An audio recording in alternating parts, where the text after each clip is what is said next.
The media has been having a rare old time today, EAH. The story that Rodgers' house was broken into after he fled Scotland like a wanted man was sweet music for hacks who have been pounding away at our club for a straight week now. The coverage has been appalling. If it's not people trying to paint us as a club in some form of crisis, or on the brink of one, it's others trying to paint our support as comprised of hooligans and neds. Before I get to the point, let me tackle that particular series of stories. The coverage in the last couple of days has bordered on the scandalous. Celtic fans have been involved in a couple of incidents, but the media's relentless focus on them has, and not surprisingly, let a certain other club's fans almost completely off the hook. I've seen videos of seats being flung in Aberdeen. I know the home club has sent the Ibrox side a bill.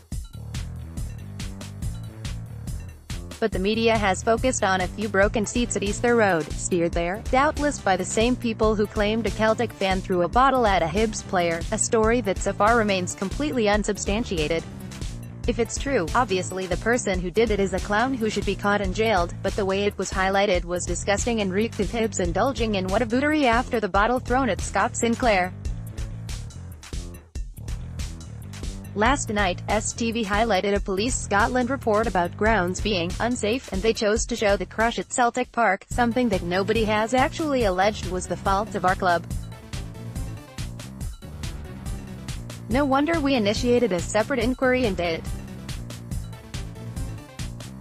Yet the implication was clear though, and it is typical of the way the media operates: oblique hints and dark suggestions, inferences rather than outright allegations, but all designed to paint us in the worst possible light. I've lost count of the number of articles on sectarianism which are topped off by a picture of our fans. This is not exactly subtle. Tonight's story is a beauty though, this Rodgers break-in stuff. The hacks are salivating over it, as well as a few Leicester City fan sites which have spent longer writing about Celtic this past week than they have about their own club.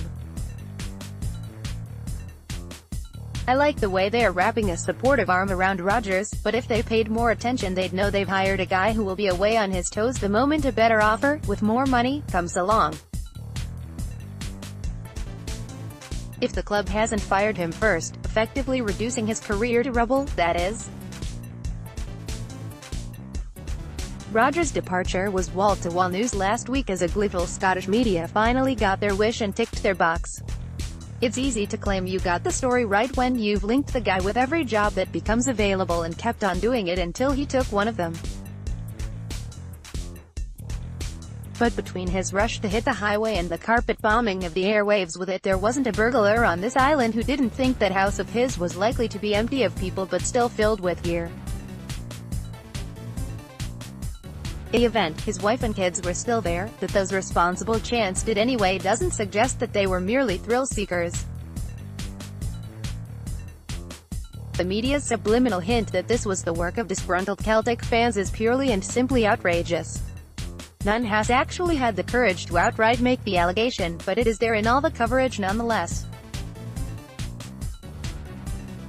This stinks like nothing has since the Ibrox club's coach caught fire and McCoist suggested that it was the work of rival fans. That, too, was a wholly unfounded allegation of course, and those of us who predicted that this localized crime, with no apparent motive, would never be solved have been wholly vindicated by time.